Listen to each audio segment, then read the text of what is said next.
उत्तर प्रदेश में राज्यसभा चुनाव रोचक हो चला है। यहाँ 10 सीटों पर चुनाव होना है। आपको बता दें कि बीजेपी ने जहां यूपी में 8 सीटों पर उम्मीदवार उतारे हैं, जबकि 3 सीटों पर समाजवादी पार्टी ने उम्मीदवारों का ऐलान किया है। सियासी गणित कुछ ऐसी है कि बीजेपी के 8वें उम्मीदवार की एंट्री ने सपा का खेल बिगाड़ दिया है। वहीं बीजेपी ने संजय सेठ के रूप में जो 8वां उम्मीदवार उतारा है, वो समाजवादी पार्टी के बीच आपसी लड़ाई की वजह से है। पहले बीजेपी ने 7 उम्मीदवार उतारे थे। ऐसे में सपा की लिस्ट पर सवाल उठने के बाद बीजेपी ने नॉमिनेशन के आखिरी दिन संजय सेठ का तुरुप के इक्के के रूप में नामांकन कराया।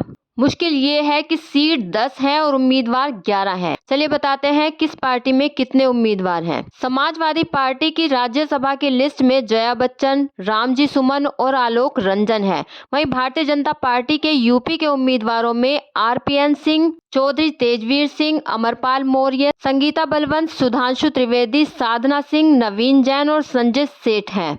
चलिए अब नंबरों का गेम भी समझते हैं। नंबर गेम ये है कि सीटें 10 है और प्रत्याशी 11। ऐसे में अब 10वीं सीट के लिए चुनावी लड़ाई होगी। दांव पेच के जरिए इस सीट पर प्रत्याशी राज्यसभा जाएगा। आपको बता दें कि बीजेपी के 8वें उम्मीदवार संजय सेठ कभी समाजवादी पार्टी के साथ थे। सपा के समर्थन से राज्यसभा से सांसद भी थे। आपको बता दें उन्हें उतारकर बीजेपी ने सपा का खेल बिगाड़ दिया है। अब ये लड़ाई और भी मुश्किल होती जा रही है। जानते हैं ये लड़ाई आसान क्यों नहीं है। संजय सेठ को राज्यसभा भेजने के लिए बीजेपी के पास 10 वोटों की कमी है। इसके साथ ही जयंत चौधरी के मुस्लिम विधायकों की टूट का डर भी संजय सेठ के लिए मुश्किल है। वहीं जयंत चौधरी के 9 में से 4 विधायक सपा के हैं, जो आरएलडी के टिकट पर 2022 में चुनाव जीते थे। इसके अलावा ओपी राजभर के 3 विधायकों के टूट का डर भी है, जो उनके सिंबल पर चुनाव जीते थे। वहीं बसपा का 1 वोट अभी असमंजस की स्थिति में है। चलिए देखते हैं किसके पास कितने वोट हैं। बीजेपी के पास कितने वोट हैं और सपा के पास कितने वोट हैं। राज्यसभा में 10 सीटें हैं। एक सीट के लिए 37 वोटों की जरूरत है।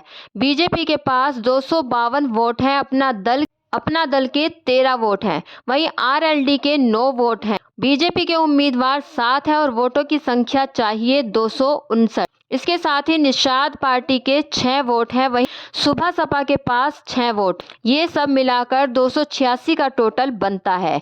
इसका मतलब 8वें उम्मीदवार के लिए बीजेपी के पास 27 वोट हैं, जबकि 37 वोटों की जरूरत है। साथ ही आपको बता दें कि सपा के पास भी कितने वोट हैं। सपा के पास जेल के विधायकों को मिलाकर 108 वोट, कांग्रेस के 2 वोट हैं। 3 उम्मीदवारों को जिताने के लिए 1 और वोट की जरूरत है। वहीं अगर पल्लवी पटेल सपा के उम्मीदवार को वोट नहीं देती है तो 2 वोटों की जरूरत होगी, और अगर जेल वाले विधायक नहीं आते हैं तो हो सकता है 4 वोटों की जरूरत पड़ सकती है। हालांकि ऐसी स्थिति में वोटों का गणित भी बदल सकता है। वहीं अगर वरीयता में वोटिंग होती है तो संजय सिंह को वहां भी फायदा हो सकता है। ऐसी ही तमाम खबरों से जुड़े रहने के लिए हमारे चैनल को लाइक करें, शेयर करें, सब्सक्राइब करें और बेल आइकन दबाना ना भूलें।